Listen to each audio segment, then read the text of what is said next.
if you're thinking about getting into cooking, do your research on where you're going to work, be committed, practice a lot at home, and cook for people. If you love cooking and you're passionate about it, you need to find that bridge of loving cooking but also having a career, because they're two very different things. So you got to have a bridge that connects the two, and if you can find that, you're half a chance. We continue to talk staffing on Dirty Linen this week, and we are heading to Brisbane, Queensland to talk to Shannon Kellam.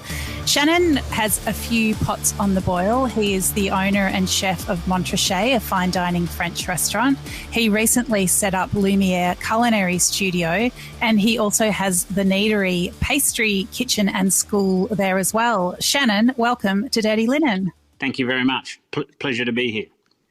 It's really great to have you on the show, and you have a wealth of experience in the industry. I might just get you to just introduce yourself so the listeners know a little bit more about you and where you're coming from. Yeah, sure.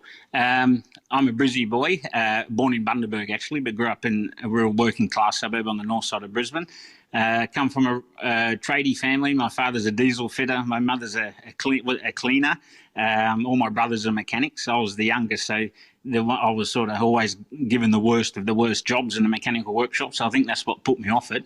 And I really always into things that were more artistic and a bit more refined. So at the age of 16, I landed on the doors of a kitchen called Raphael's, which was a three-hat restaurant back in the day, still the only restaurant in the history of the guide to hold that score as a BYO with no points for a wine list, and worked with a fantastic chef called Rick Stephen, who's still my mentor today, 28 years down the track.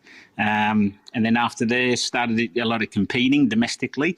And then after my first 5-year apprenticeship as pastry, went to do my chef's apprenticeship at the Sheraton. So went from small family restaurant to large hotel to learn all those management systems and all the different outlets. And then continued my competing days and competed for about 20 years all up, doing 2 Culinary Olympics in the Australian senior national team in Germany, Global Chef World Final in Norway, Dubai World Cup, and also the Bocuse d'Or 2 times, 2013 and 2015, just to name a few of the notable ones. But so, yeah, certainly been around and put myself through a lot, but wouldn't change a day of it. That is just such an incredible summary of, I mean, it doesn't even bring us up to date, but just of your passion for the industry and your longevity in the career. And even the way you start that story talking about, Rick, who's still your mentor, you obviously have such a respect for the craft and for the industry that's built up around it. Yeah, I think, I was always a bit of a history buff as well. It really interested me. So when I started my apprenticeship, I was a real student to the craft, and I was really interested in where is all of this profession come from before me. And it was sort of something that was really ingrained in me, that I have to really learn a lot about that and be very strong with all those things so I can have better tools in the shed, I guess, on how to develop myself and how to pivot and change, as certainly times would change and trends would change throughout the career. And I guess looking back at my chef, Rick, who's now based in Singapore, he's actually the chef for Singapore Airlines globally and has a team of about 5,800 chefs. I guess one thing when I look at him, and also a lot of mentors I've had around the world, who are older than me, the ones that have continued to always reinvent themselves and develop themselves and keep up with the trends and the times. I think that's really important if you're a career chef. I wonder what it's like to be the head chef of an international airline at the moment. Well, it'd be hard going. Look, I suppose in an organisation like that, it'd be demanding, but you also have got a lot of support structure around you as well, and they certainly would keep themselves busy. You normally find, big kitchens with big systems like that would also be doing things locally for the local community as well. So. Yeah, I'm sure, like everybody, no matter what the size you are, I'm sure they're doing things they never used to do before until things start opening up more for them as well. Yeah, absolutely. So Shannon, I think you know, I've got you on the show because I know you're really passionate about training. And, you know, as we talk about staffing, obviously people who've got that passion for the industry and the knowledge and how to perform in it, and of course that continuing thirst for knowledge is so crucial to getting and retaining staff.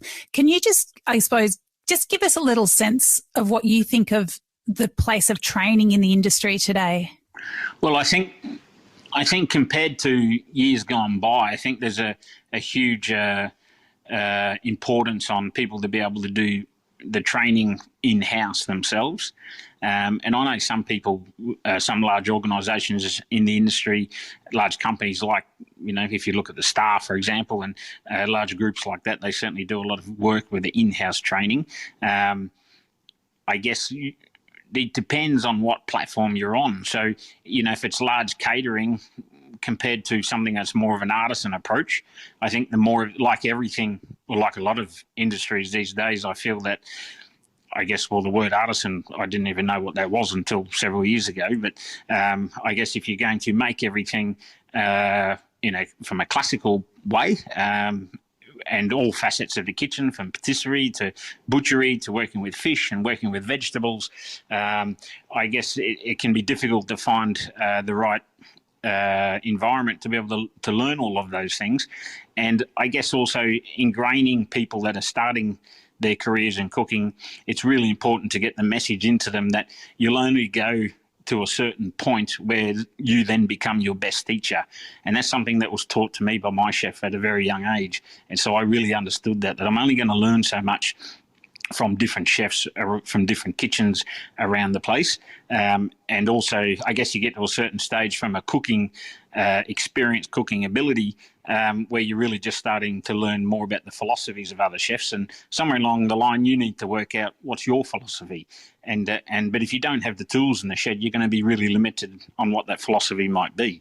And also, then everything else comes in many layers below that, working with producers and suppliers and working the seasons and the allocations and how to communicate with people if you're going to put something on a menu, the budgeting, making sure that the business is viable, all of those things. You're only ever going to learn a certain amount off everybody.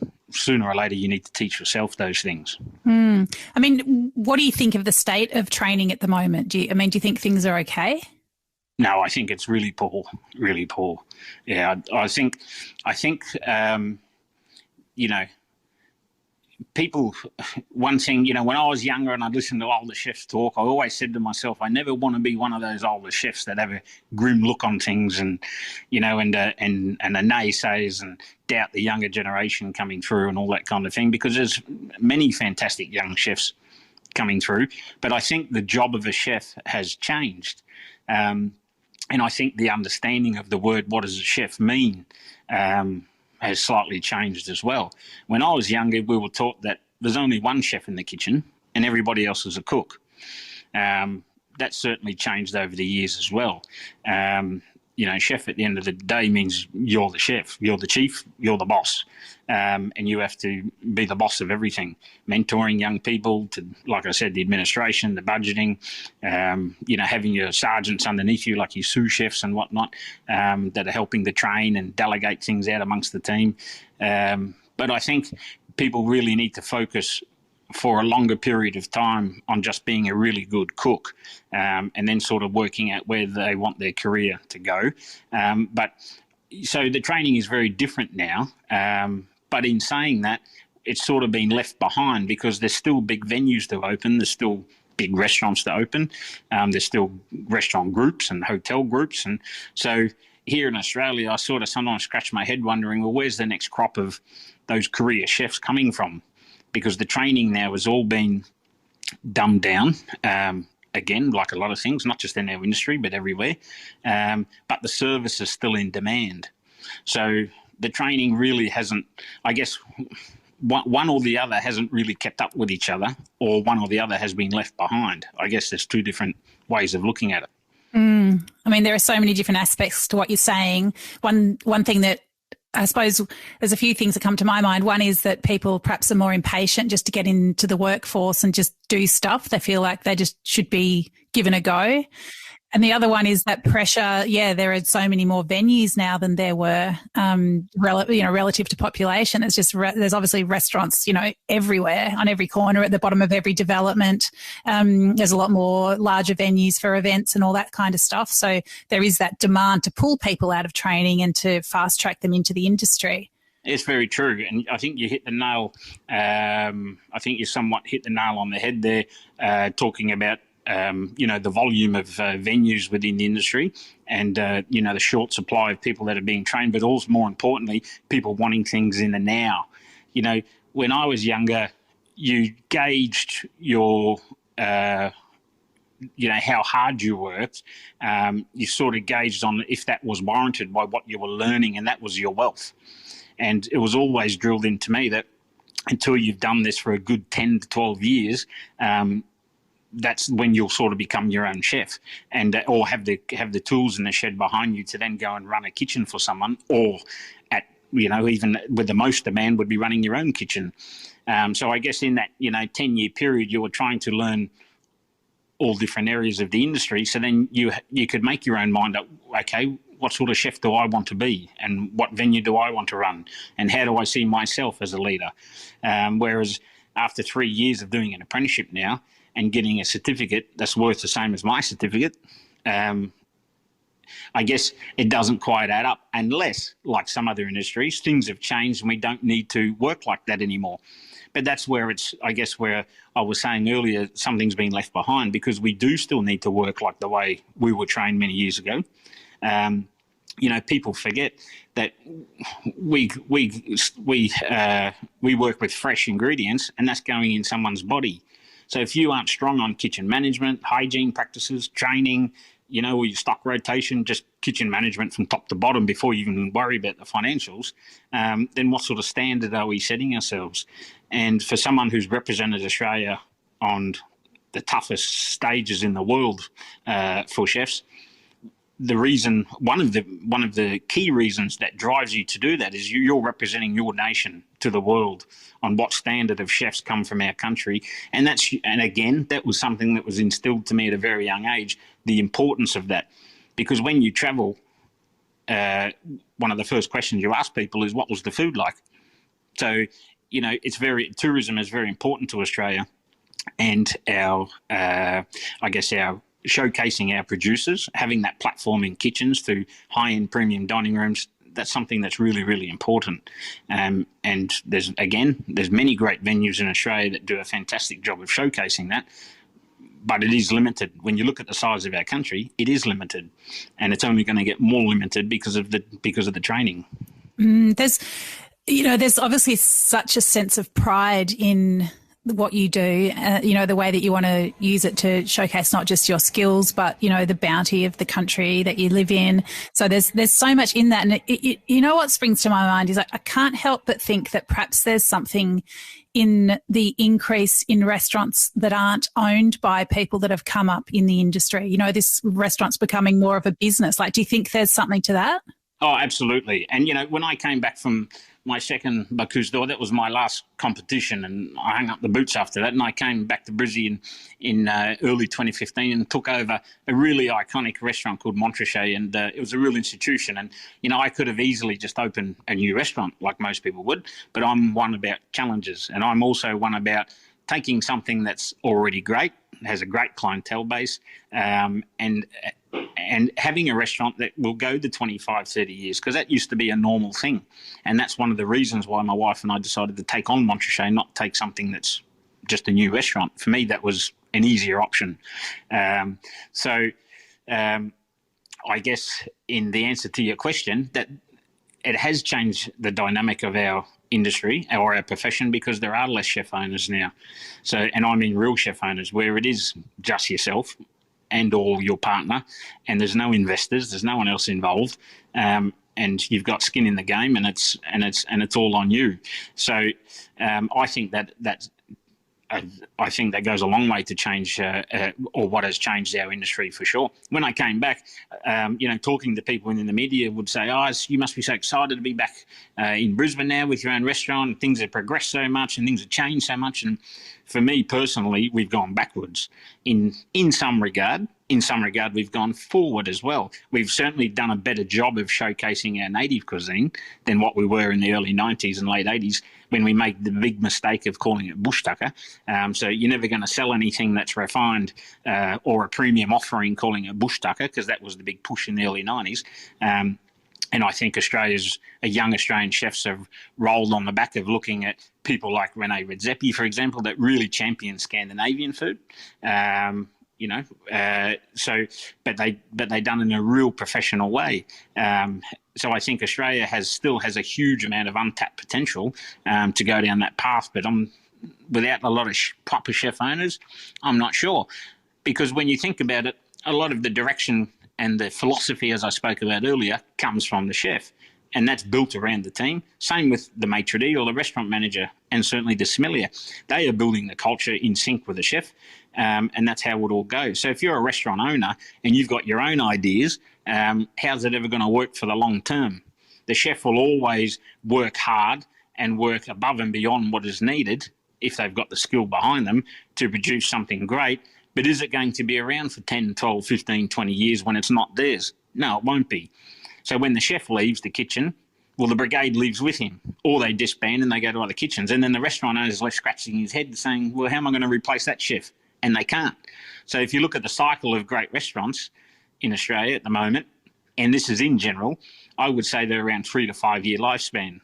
So that's very different to when I was young, when all the great restaurants, the majority of the hatted restaurants that I knew of when I was young, they were nearly all chef owners.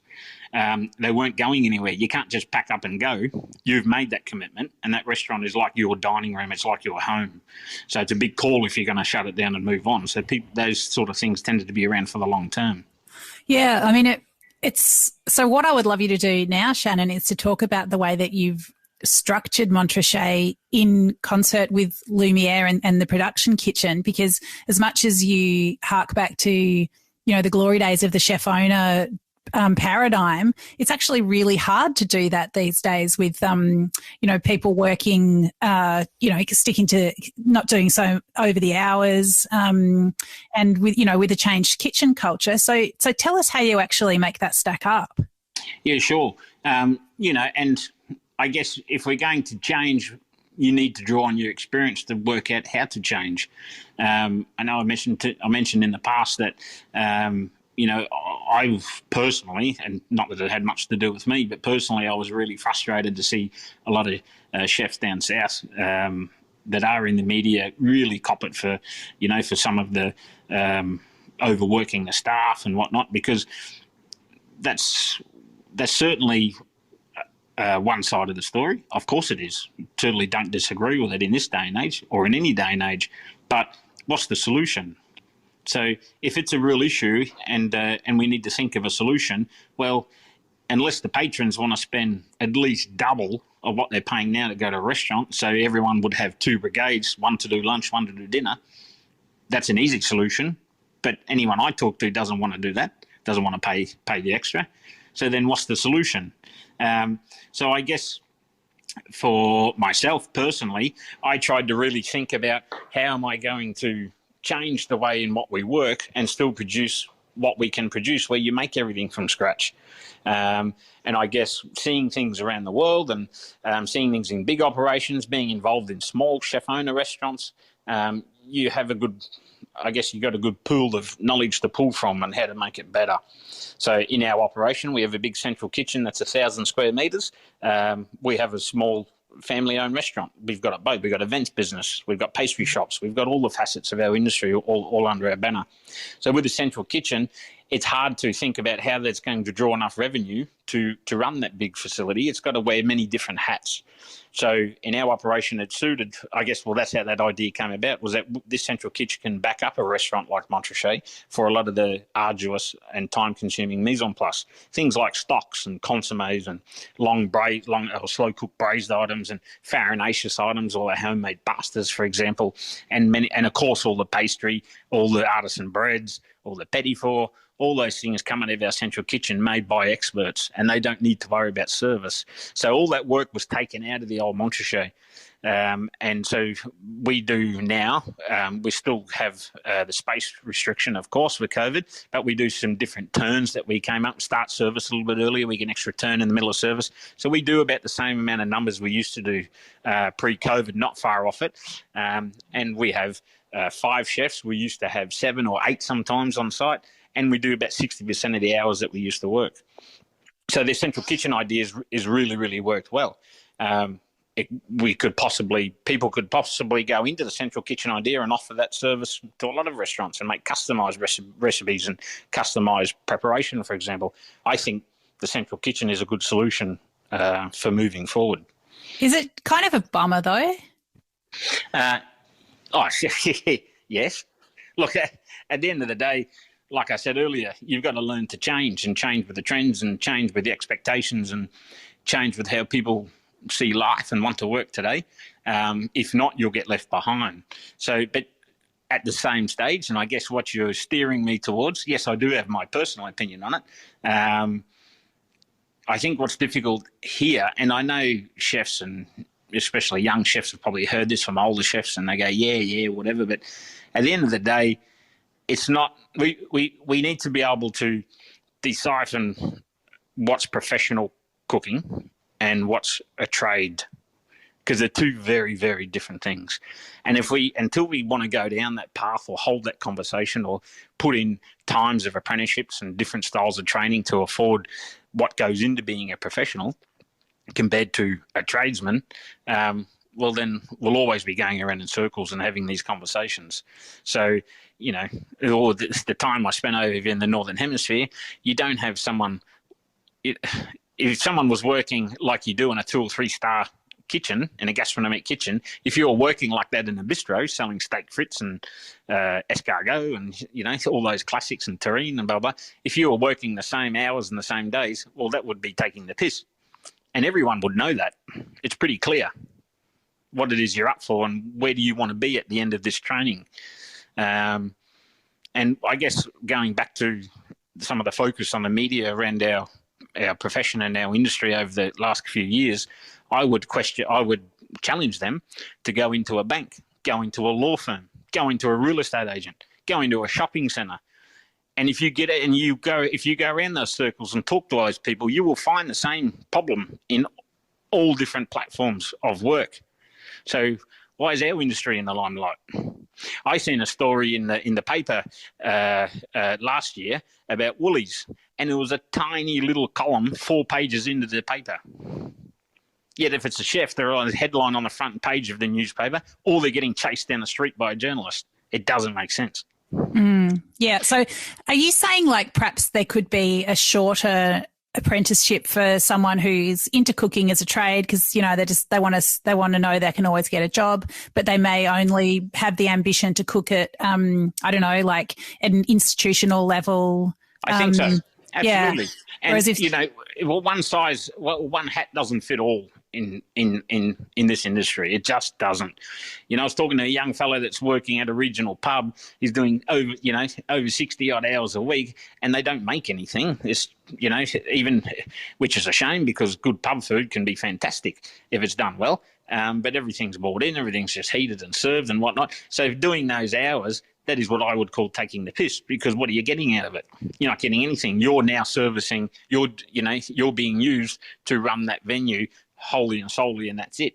What's coming back to you for doing that extra work? So, but the decision process for young people to want to work more, to learn more, to have a career, a higher career, and be able to, decide what they want to do that 10 years down the track or 6 years or 8 years down the track, that's being taken away from a lot of good young people that do want to work. And that's where I get a little bit jaded with the old guard that, he always bangs on about, they're not like we used to be and they're soft and blah, blah. That's rubbish. I have a lot of fantastic young people through my team. But the issue is, which they'll be the first to say, the potential or the opportunity for them to devote themselves more to a craft, which it is a craft, has been taken away from them because I can't let them stay longer and do all that work. Is that fair? I would probably say not. So, and I guess that one hat fits all for cooking, which is decided by the powers that be. It's just wrong. And we lose good people from the industry all the time. And one thing that's important to note is that everybody should be on the same platform. So if you're a gastronomic chef and you work in a premium restaurant and you're doing artisan style cooking, and that's great. You are no more important than somebody who is training hard to run a hospital in an institution or a nursing home. Look how poor the nursing food is in general throughout the industry. You'll know we're more important than them, but they need to specialise in a different style of cooking. They need to specialise in dietary food, and they need to be a champion of that. So do you need to work 12 hours a day or 14 hours a day for 5 years to learn that? Probably not. It's a different style of training. So, and same for short order cooking in sporting clubs and RSLs and leagues clubs and cafes doing short order cooking and great breakfast style dishes and short order lunch meals. Again, should you be working 12 to 14 hours a day doing that? I would say no. And do you need to do a 5-year apprenticeship, or do you need to work 10 years straight to learn how to do that? No. So then why do we have one size fits all? If you want to be the executive chef of a 5-star hotel with 400 rooms, banqueting for 1,000 people, 9 different outlets, blah, blah, do you think you're going to be able to do that after 3 years? No chance. No chance. Not a hope in the world. So therefore, why is it a 3-year apprenticeship? It doesn't make any sense. If someone wants to be the first violinist in a symphony orchestra, no one tells them to stop practicing. Exactly right. Exactly right. 100%. And you know what? This system causes us to lose a lot of good people. And now we have kitchens and chefs championed on TV, and that's great. You know, I thought they were all mad being on TV, looking at it, you know, from abroad. When I came home, I said I'd never do it. But in 2017, when we built the new Montrachet, going into 2018, I was approached by MasterChef to do a show. And I said to my wife, there's no way I'm doing it. I don't think I should do it. And, but I'm a cookie boy. So I really just like being in the kitchen. So even after all the things we own and 130 odd staff, I like to spend most of my time in the kitchen. So, but my wife said, you know, people like you're going to be this old fuddy-duddy in years to come and be angry with everybody because no one cares or, you know, respects what you did and blah, blah. So now's your opportunity to show people what you can do, and maybe that'll inspire young people to want to be a chef. And when I thought of it that way, I thought, well, maybe that's a good point. So I went on, and I'm really glad I did, because I met an amazing group of amateur cooks that absolutely blew me away on how hard they could work. Absolutely blew me away. It was amazing. But what's their pathway into a professional kitchen? Other people watching that's what made me sort of retrospectively look back at it and think, well, if someone's looking at home now and I've inspired somebody to want to cook for a living, well, how do they know where they should start, going by their mental stability, how strong they are, what pressure can they handle? Well, who knows? Because we have to consider those things now to keep people in the long term. I think in any job, not just cooking, that seems to be the way of the world. So if they don't have pathways to choose with all the information laid out, they might aim too high. And after 6 months go, my God, I can't handle that, and they're out. So that person leaves the industry forever, but they could have been a champion at something else in the industry, but now we'll never know because they had a bad experience or they started off too high or didn't research enough. What is it going to take? They don't realise that if you work in a 2 or 3 hour restaurant, your pay is probably going to be worse than if you worked at a local leagues club, for sure. And no one tells them that, so they're not prepared for that. They don't know. When I did my apprenticeship, I used to work out that I was, for my whole first year, I was on around $1 an hour. Jeez. And I wouldn't change it for the world because that wasn't what it was about. I've had a huge career because of that foundation, and that's what I worked for, and that's what I got because I worked for it. Yeah, but there's just got to be different pathways now, doesn't there? Yeah, there does, absolutely. And, I think so. But also customer expectation. No one talks about that enough in our industry as well, because that hasn't changed, especially for that does flow into the kitchen quite a lot, but it also really flows onto the pressures of the front of house. So I'll put this to you. If you go to a Coles or a Woolworths now or a Bunnings or any other shops, you don't pay any less for your product, but you've got to check out yourself. If you go into a bank now, there's one teller, maybe two if you're lucky, and you're in the line for 20 minutes when you used to walk into a bank and straight out. Same with the post office, same with all general services, right? All the services have been cut, and the prices have gone up and up and up and up and up. So in a restaurant, if you're 5 minutes late turning a table, people are in your face. If you're too late getting a meal out, people are in your face, and so on and so on and so on. So nothing's been, our industry, we can't dumb down what we do. The expectations are there, as they always have been, if not more, yet the labour cost is huge, and it's hard to work out how to dumb down what we deliver as far as service goes. So if you think of it that way, our industry is really, really difficult at the moment for many reasons, It's not like, so imagine if you come into Montrachet, a hatted restaurant, and I said, I've had to, reduce my wages by 20%, and the payroll tax and the super and all the deferred payroll tax from last year, all that's owed now. So we're paying double that. And, all my new businesses didn't get any JobKeeper because they were new.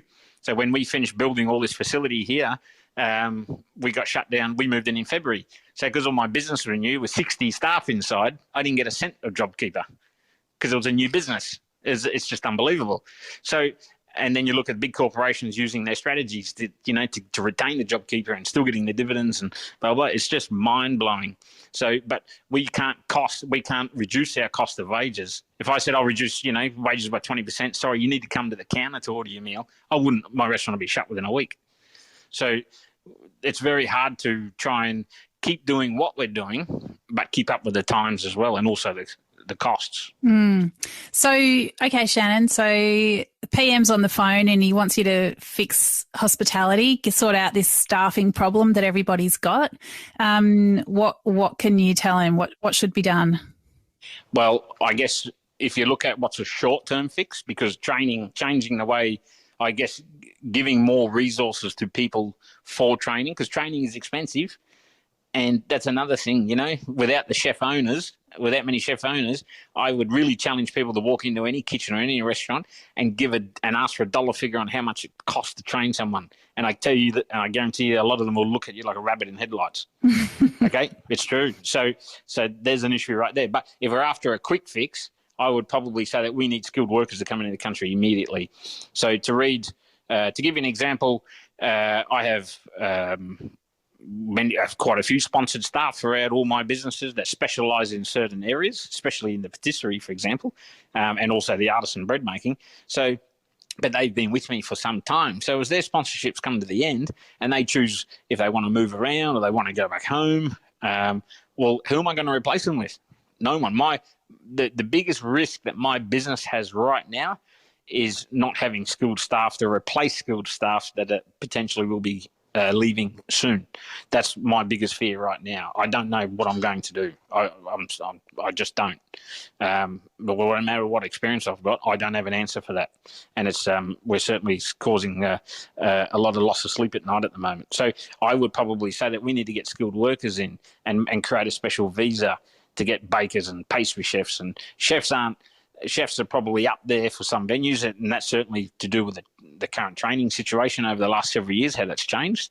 But when it comes to specialty areas like patisserie and bakery, we're in all sorts. So I would suggest probably we certainly need a special visa set up. I just read yesterday that there's a visa made for veterinary surgeons to bring them into the country because there's not enough vets. Well, I'll tell you what, if a chef got a vet's wage, they'd be probably in their canoes trying to get over here. So, but look, yeah, I just think that we're not in, and no disrespect to vets, go for it. Good luck to them. And I'm sure they've been working hard. But when you see in the newspaper that a hard week, 60 hours, well, I'm sorry, but again, not in sync at all on what's going on in our industry for the people at the top. If I did 60 hours a week, I'd be bored. What about a medium-term or a longer-term solution, Shannon? Medium-term, longer-term solution, I think we need to really strip right back the RTO system and how the training is being done. I really think that medium-term, I think assisting business owners to be able to do their own training in-house and afford. See, you got to look at it this way. There's a smaller pool of professionally trained people in our industry. So if they're relying on more than ever now to keep the businesses going, and all the pressure is dumped on them to keep it going, and certainly if, talking to people in the industry that are the highly skilled people, the pressure's all on them because they're the ones that know how to get through this and how to work harder, and they're taking on all the slack. So how are they ever going to train people? They're not. So there's less people with the required skills to train the younger people coming through. And on top of that, they're inundated at the moment. So they can't train anybody because they're getting flogged. So I would certainly say that the government need to give some grants to our hospitality businesses so they can get some more hands on deck. Where those hands are going to come from, who knows? I guess, things like the taking away the 20 hours a week for the students, I think that's been a massive help quickly. It certainly has been. But people need some more hands to take away the tedious tasks that are unskilled, like the cleaning and the vegetable prepping. And, you can't have highly skilled people covering that and trying to run the business and trying to train people. It's just too much because the few professionals that are left in the industry now, they're all going to be burnt out as well. Some of them already are. So, I think, the short term certainly is looking at getting skilled people into the country, get them quarantined, get them into people's businesses to help them take the trade. And, the sad part about it is the trade's there. For a lot of people, the trade's there. And like you look at the poor buggers down in Victoria that were shut for so long, and so many venues, people staying internally in the country. It should be making up for all that lost ground of last year, and it's just another kick in the guts right now because they're shutting down on certain days because they haven't got enough people. Like it's when you think about it that way, it's just phenomenal. I think that's certainly short term. Long term, I think we need to really look at how the RTO is being done and give people some resources so they can maybe look after training themselves in their own workplace. Yeah. What about it being seen as an attractive industry in the first place? That people are proud to go into hospitality. I mean, do you think that there's a cultural problem in Australia that hospitality jobs aren't as valued as they should be? Absolutely. There's a stigma around that in Australian culture, and there always will be. I'm not a European saying this, so I'll say it open-heartedly. I'm an Aussie as they come. I'm fourth generation Australian. So, but I've travelled a little bit, so I see things in different perspective. So, yes, for sure. Of course we do. I still get crap I'm 44 years of age. I still get crap from my older brothers for wearing an apron. It's wow. It's just the way it is. And, I take it with a laugh and a shrug, and that's okay. I'd rather wear an apron and stink like grease every day, but so that's okay. But and I think for a lot of people in Australia in hospitality, you're really seen as, I'm not sure if there's a better word to use, but I'll say servant. So, you're working unsociable hours, Friday nights, Saturday nights, working most nights, missing out on birthdays, missing out on family events, almost being a little bit recluse. And who do you hang around? Who do you meet? I've barely met a chef from my generation that isn't married to a maitre d', a sommelier, a restaurateur, maybe the odd person in human resources, if you're from a hotel, who knows, but where do you go and meet people? So, that's the way it always used to be. So I think people have moved on from that now and they have a different expectation. So that makes it very difficult attracting people to the industry as well. Unless people want to change their eating habits and go out at daytime, a few days a week, and you're only open a couple of nights a week, but how are you going to fund the restaurant? So all those things, certainly we have a different outlook on hospitality. Again, in general, there's some people that love hospitality and love that lifestyle, but it's not as common as what you would see in other countries. That's for sure. Yeah. Well, why do you love it? Why are you still doing it, Shannon? Oh, look, I think you need to be a little bit of a nutter to be a great chef. I think you need to be a little bit different to want to devote certainly to the level that I have. And, your family has to mould around that. And that's what I'm used to. That's what I've seen. I've worked with a lot of chef owners overseas. I've been in their kitchens, been mentored by a lot of them. And I guess from what I've always known since I started this at the age of 16 is that whoever the chef is of the family are all in. Doesn't mean they're all going to be a chef or work in that industry, but their lives certainly revolve around the person and the family, whether it's the mother or the father that does that for a living. Certainly everybody moulds around that. And it's been the same for my kids. I've got 3 kids. One's 20, one is 12, one is 10. They're in the kitchen all the time. My oldest boy works with me full time. He plays sport.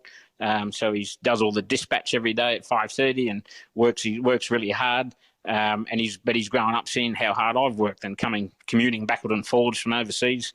They've just sort of seen that, and they've all had to grow up around it. And hospo kids are usually pretty mature and pretty self-sufficient. He had to, get himself to school, make his own lunches, iron his own uniform. He used to iron my uniform every day while I was home. To learn how to iron properly from the age of 12, he was ironing my uniform every day, perfectly pressed. And if it wasn't done perfectly, he had to do it again. So I guess those standards and that work ethic, certainly your family has to mould around it. But that's, it's a rare thing. I guess it's a small percentage, and even smaller now than what it used to be. So the kitchen for me used to be an oasis. It used to be, I used to always think to myself, it's hard. And when I started, it was like, wow, it was bloody like full on and exhaustion. But the one thing I loved about it was that not one problem in life could bother me while I was inside that kitchen. No one was allowed in that kitchen. You weren't allowed to walk into a chef's kitchen, no matter who you were, what you did, what issue was outside, what family problem you got, whatever issues in society and life or whatever. No one can bother you when you're inside your kitchen. And again, I guess that might be a weird way of thinking, but I liked it when I was young. And that's why I just threw myself into it. And I love being in the kitchen. And I still do. Wow, Shannon, I love it. It's so incredible to get your perspective and the benefit of all your years in the industry. I think it's really interesting how innovative you have found that you have to be, but you've certainly made the best of it. Got any final words for the Dirty Linen audience, who I'm sure are hanging on everything that you say? Oh, look, I'd probably final words. Well, look, I just think forget all the, if you're thinking about getting into cooking, first of all, do your research on where you're going to work, be committed. Practice a lot at home and, cook for people. If you love that, you need to find that. If you love cooking and you're passionate about it, you need to find that bridge of loving cooking but also having a career, because they're two very different things. So you got to have a bridge that connects the two. And if you can find that, you're half a chance. That's probably the best thing I can finish off by saying. Yep, very wise words. Shannon, thank you so much for taking the time to have a chat to us. Really appreciate it. Yeah, take care. Thank you. You too. Bye for now. This is Dirty Linen, and I'm Dani Valent. We air the issues that the hospitality industry finds hard to talk about. We spend a week thrashing around each issue, hearing from different people with unique perspectives. We want to hear from you as well. If you have something that needs to be said about a topic, get in touch so we can include your perspective. Contact us at dirtylinenat deepintheweeds.com.au or hit us up on Insta at Dirty Linen Podcast. We can't wait to hear from you.